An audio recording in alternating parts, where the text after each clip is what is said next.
কি হবে যদি এলিয়েনরা চাঁদকে পৃথিবীর সাথে ধাক্কা দিয়ে মানুষকে ধ্বংস করার চেষ্টা করে? মানুষ কি নিজেদের বাঁচাতে পারবে, নাকি চিরতরে নিশ্চিহ্ন হয়ে যাবে? জানুন এই ভিডিওতে। মুভির শুরুতে আমরা দেখি পৃথিবী থেকে লক্ষাধিক কিলোমিটার দূরে খালি মহাকাশে একটি মিশন চলছে, ঈগল মিশন। তিনজন মহাকাশচারী ছিলেন। ব্রায়ান হার্পার একজন শান্ত ও আত্মবিশ্বাসী কমান্ডার। জো ফাউলার নাসার সবচেয়ে মেধাবী মস্তিষ্কগুলোর একজন। মার্কাস ব্রায়ানের বিশ্বস্ত সঙ্গী। মহাকাশে সবকিছু স্বাভাবিক ছিল। স্যাটেলাইট মেরামতের কাজ চলছিল। ব্রায়ান ও মার্কাস শাটলের বাইরে ছিলেন শান্ত ও কেন্দ্রীভূত। অন্যদিকে জো শাটলের ভিতর থেকে তাদের মনিটর করছিলেন। কিন্তু তখনই ঘটে সেই অকল্পনীয় ঘটনা। হঠাৎ মহাকাশে কিছু একটা নড়ে ওঠে, একটি কালো জীবন্ত ঘূর্ণিঝড়ের মতো। বিদ্যুতের গতিতে ঘুরতে থাকা এক অদ্ভুত গর্জন সহকারে সেই কালো ছায়াটি তাদের দিকে এগিয়ে আসে। ব্রায়ান কিছুই বুঝে উঠতে পারে না। মার্কাস চিৎকার করে ওঠে, ব্রায়ান, কিছু একটা আসছে, এটা কি? কিন্তু তখন অনেক দেরি হয়ে গিয়েছে। সেই কালো ছায়াটি তাদের উপর আছড়ে পড়ে। মার্কাসের স্পেস স্যুট সম্পূর্ণভাবে গিলে ফেলে সেই অন্ধকার, আর তার চিৎকার মহাশূন্যে হারিয়ে যায় শাটল। কেঁপে ওঠে জো, অজ্ঞান হয়ে যায়। চারদিকে শুধু আতঙ্ক আর নিস্তব্ধতার এক ভয়াবহ দৃশ্য। ব্রায়ান সর্বশক্তি দিয়ে মার্কাসকে বাঁচানোর চেষ্টা করে, কিন্তু সেই ছায়া যেন প্রাণ পেয়ে মার্কাসকে গিলে ফেলে এবং কালো মেঘের মতো চাঁদের দিকে মিলিয়ে যায়। খুব কষ্ট করে ব্রায়ান শাটলটিকে নিয়ন্ত্রণে আনে, জোকে সচেতন করে তোলে এবং মিশন বাতিল করে পৃথিবীতে ফিরে আসে। কিন্তু পৃথিবীতে কেউ কিছু দেখতে পায় না। নাসার কর্মকর্তারা বলে, এটা তোমার ভুল ছিল, তোমার বিভ্রম। মার্কাসের মৃত্যু তোমারই ভুলের কারণে হয়েছে। ব্রায়ান চিৎকার করে বলে, আমি মিথ্যা বলছি না। আমি ওই কালো জিনিসটাকে দেখেছি, সেটা জীবন্ত ছিল, কিন্তু বিশ্ব তাকে মানতে রাজি হয় না। নাসা ব্রায়ানের ইউনিফর্ম কেড়ে নেয়। মিডিয়া তাকে কলঙ্কিত মহাকাশচারী বলে অপদস্থ করে। তার স্ত্রীও দূরে সরে যায়, ছেলেও তাকে ত্যাগ করে, আর ব্রায়ান একা হয়ে যায়। এটি সত্য, কিন্তু বিশ্ব মানতে নারাজ। 2011 থেকে 2022 ব্রায়ানের জীবন এক অন্ধকারে ডুবে যায়। নাসা তাকে ভুলে যায়, বিশ্ব তাকে অপমান করে, আর ব্রায়ান নিজেকেই হারিয়ে ফেলে। এখন সে একটি মিউজিয়াম গাইড, যেখানে মানুষ মহাকাশের গল্প শুনতে আসে, আর সে তাদের মিথ্যে হাসি দিয়ে সত্য লুকিয়ে রাখে। কিন্তু চাঁদ এখনও তাকে মনে রাখে। জো ফাউলার এখনও নাসা একজন বুদ্ধিমান ও শক্তিশালী বিজ্ঞানী, কিন্তু শুধুমাত্র একজন সহকারী পরিচালক। তার চোখে এখনও সেই দিনের অপরাধ বোধ, যেদিন সে ব্রায়ানকে বাঁচাতে পারেনি, যেদিন মার্কাস চলে গেল আর নাসা শুধু একজনকে দোষারোপ করল। এরপর আসে একটি অপ্রত্যাশিত টুইস্ট। চাঁদ তার নীরবতা ভঙ্গ করে। নাসার সিস্টেমে একটি অস্বাভাবিক সিগন্যাল রেকর্ড করা হয়। চাঁদের কক্ষপথ পরিবর্তন হচ্ছে।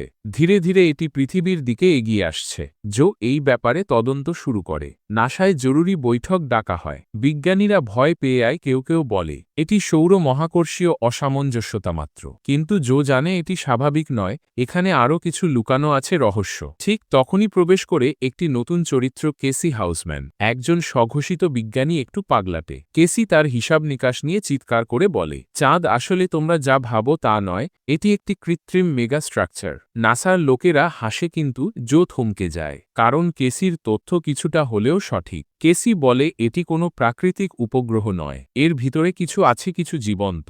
আর চাঁদ এখন পৃথিবীর দিকে পড়ছে। হঠাৎ সব কিছু নড়ে ওঠে। টিভিতে ব্রেকিং নিউজ হয়, চাঁদের কক্ষপথ বদলে গেছে। জোয়ার ভাটার উচ্চতা বেড়ে যাচ্ছে। বিশ্বজুড়ে আতঙ্ক ছড়িয়ে পড়ে। ভূমিকম্প, সুনামি, বিশৃঙ্খলা শুরু হয়। আর তখনই নাসার মনে পড়ে একটি নাম, ব্রায়ান হার্পার। জো ব্যক্তিগতভাবে ব্রায়ানের কাছে যায়। ব্রায়ান, আমাদের তোমার দরকার। ব্রায়ান ঠোঁট কামড়ে বলে, তোমরা আগে আমাকে মিথ্যাবাদী বলেছিলে, এখন আবার কেন মনে পড়ল? জো উত্তর দেয়, কারণ যে জিনিস সম্পর্কে তুমি সতর্ক করেছিলে তা ফিরে এসেছে, এবং এখান থেকেই শুরু হয় সেই মিশন, যেখানে মানবতার সবচেয়ে বড় সত্য লুকিয়ে আছে চাঁদের গভীরে। নাসার লঞ্চপ্যাড আবারও সক্রিয় হয়, কিন্তু এবার সমস্ত বিশ্বের আশা ভরসা একটি মাত্র মিশনের ওপর। জো ফাউলার, ব্রায়ান হার্পার এবং কেসি হাউসম্যান, তিনজন মানুষ, তিনটি আলাদা গল্প, কিন্তু একই লক্ষ্য, চাঁদের ভেতরে গিয়ে সত্য উন্মোচন করা এবং পৃথিবীকে বাঁচানো। ব্রায়ান আবারও অ্যাস্ট্রোনট স্যুট পরে, সেই একই স্যুট যেখানে সে তার সেরা বন্ধুকে হারিয়েছিল।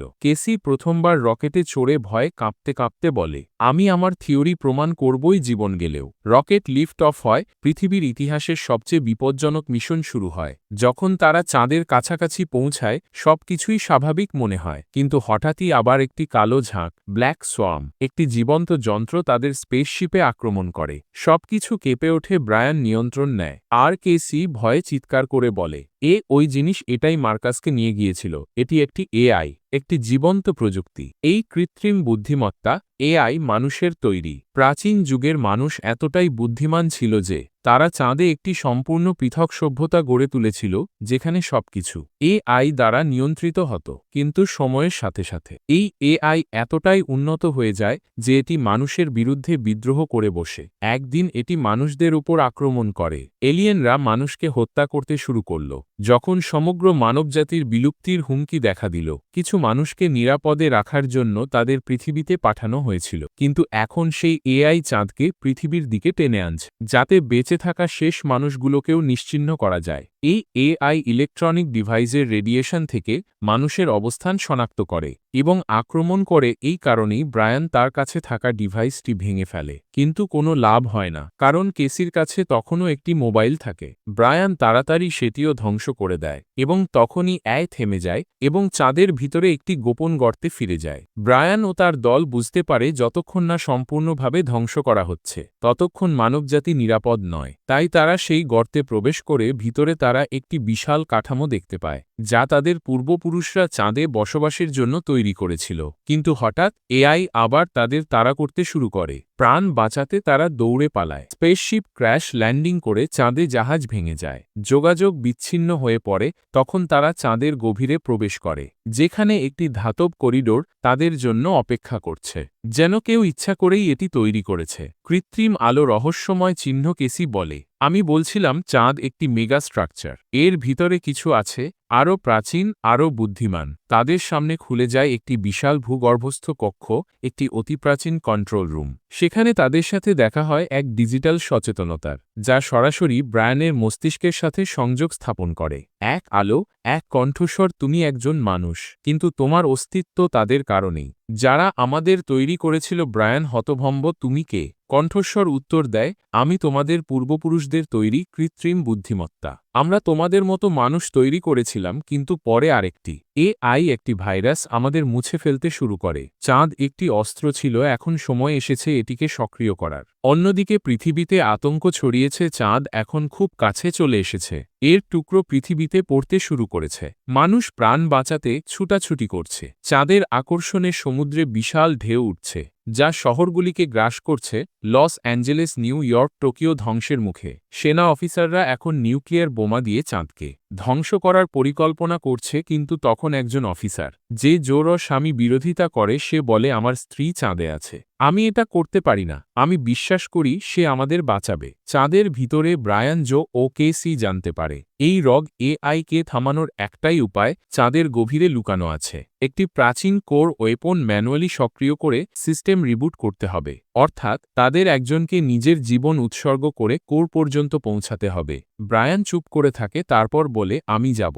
জো বাধা দেয়, ব্রায়ান, তোমার ছেলে তোমার জন্য অপেক্ষা করছে। কাউকে না কাউকে তো ত্যাগ স্বীকার করতেই হবে। কিন্তু তখনই কেসি মাঝখানে বলে ওঠে, থামো। এই তত্ত্ব আমি দিয়েছিলাম, এই মিশন আমি শুরু করেছিলাম, আর এটার শেষও আমি নিজেই করব। এটা আমার জন্য সম্মানের হবে। এরপর আসে অত্যন্ত আবেগঘন বিদায়। কেসি বলে, আমি শুধু একজন ষড়যন্ত্র তাত্ত্বিক ছিলাম, কিন্তু তোমরা আমাকে হিরো বানিয়ে দিয়েছ। এখন আমার গল্প আমি নিজেই শেষ করতে চাই। কেসি তার স্পেস স্যুট পরে কোরের ভিতরে প্রবেশ করে, একটি জলজলে সাদা কক্ষে, যেখানে চাঁদের সমস্ত শক্তি ব্যবস্থা নিয়ন্ত্রিত হয়। সে কোর অ্যাক্টিভেট করে এক তীব্র আলোর ঝলকানি, এক শক্তিশালী শক্তি তরঙ্গ, আর সেই ব্ল্যাক সোয়ার্ম আই মুহূর্তেই টুকরো টুকরো হয়ে ধ্বংস হয়ে যায়। চাঁদ ধীরে ধীরে তার স্বাভাবিক কক্ষপথে ফিরে যেতে শুরু করে। পৃথিবী রক্ষা পায়। কিন্তু গল্প এখানেই শেষ নয়। জো ও ব্রায়ান নিরাপদে পৃথিবীতে ফিরে আসে। জো তার ছেলেকে জড়িয়ে ধরে, আর ব্রায়ান অতীতের বোঝা থেকে মুক্তি পায়। একটি সাদা কক্ষ, একটি ডিজিটাল জগৎ। কেসি চোখ খোলে, তার সামনে সেই আলো, সেই এআই সিস্টেম। এআই এর কণ্ঠস্বর, তুমি নিজেকে উৎসর্গ করেছিলে, কিন্তু তুমি শেষ হয়ে যাওনি, তুমি এখন আমাদেরই অংশ। কেসি মুচকি হেসে বলে, আমি কার অংশ? এআই হাসে, একটি নতুন ভবিষ্যতের। এখানেই মুভির সমাপ্তি হয়। চাঁদের রহস্য উন্মোচিত, কিন্তু নতুন এক যাত্রার শুরু।